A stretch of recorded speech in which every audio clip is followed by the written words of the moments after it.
Nah, hal ini juga melihatkan topik mengenai cara menangani berpuasa. Jadi menangis itu sebenarnya memiliki banyak faedahnya ya, bukan sekedar untuk menenangkan emosi, tapi keunikan menangisnya itu tuh juga bisa membantu membersihkan air mata. Seperti itu misalnya, oh jika ada lagu-lagu yang buat ataupun perasaan adegan yang sedih itu biasanya kita air mata itu akan jatuh seperti kita sadari. Tapi bukan berarti kita menangis, tapi tujuannya untuk membersihkan mata dari debu, kotoran atau benda asiran yang bisa merusak penglihatan atau merusak mengakibatkan lensa dan kornea yang dibengkak. Tapi air mata itu juga kalau sekedar membuang emosi pasti karena alasan ini guys, karena sakit ya, bukan sakit ini sih. Kalau sakit pilek tuh kalau kita itu tuh menangis itu karena kan ini ya terlalu banyak menghirup ingus. Tapi kalau menangis karena memotong bawang ya itu juga cukup wajar, karena bawang itu mengandung zat-zat yang bisa membuat air mata kita itu garam yang memproduksi air mata. Namun di bulan puasa ya, air mata itu sebenarnya dijatuhkan itu ada yang beberapa dua perkara. Ada perkara dengan menahan tangis atau juga yang perkara emosi. Kalau menurut perkara menahan tangis di bulan puasa, jadi menangis itu kalau menangis dengan perasaan yang menangis itu juga tidak membatalkan puasa ya. Tapi menangis karena membersihkan air mata ataupun karena lagi pilek. Ya mungkin kalau penyakit ringan sih bisa teruskan puasa.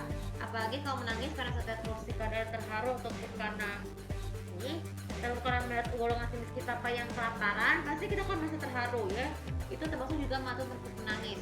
Tapi menangis yang perkara yang emosi itu juga batal kayak membatalkan puasa, misalnya karena emosi karena stres, karena merasa dia tidak berguna ataupun karena susah mengambil frustasi, itu juga sangat sangat tidak diperbolehkan sama bulan puasa karena justru menangis bisa membatalkan puasa.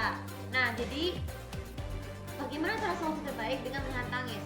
Kalau menahan tangis bulan puasa itu juga sama halnya kita mencegah diri dari membersihkan dosa. Jadi selain penyakit, menahan tangis juga bisa melunturkan dosa yang dosa-dosa tak terampuni.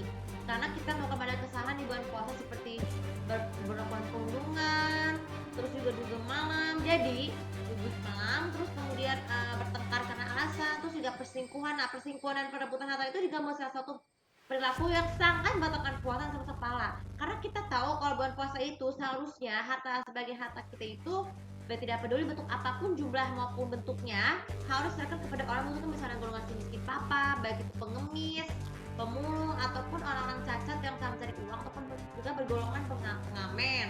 Terus juga golongan miskin papa yang lainnya seperti orang yatim piatu juga dibutuhkan.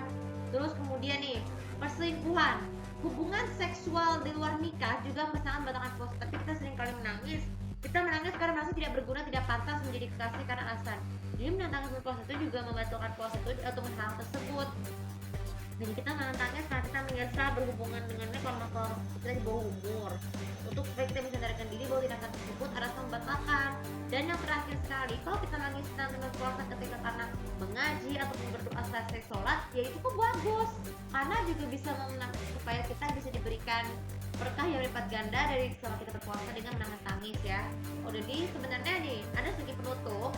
Menahan tangis di bulan puasa itu juga merupakan salah satu untuk melunturkan dosa-dosa yang dalam batas puasa dan juga bisa menambah ibadah puasa kita menjadi lebih bermakna dari sesungguhnya.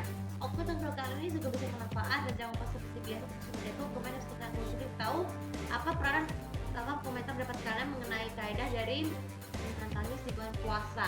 Terima kasih. Assalamualaikum warahmatullahi wabarakatuh.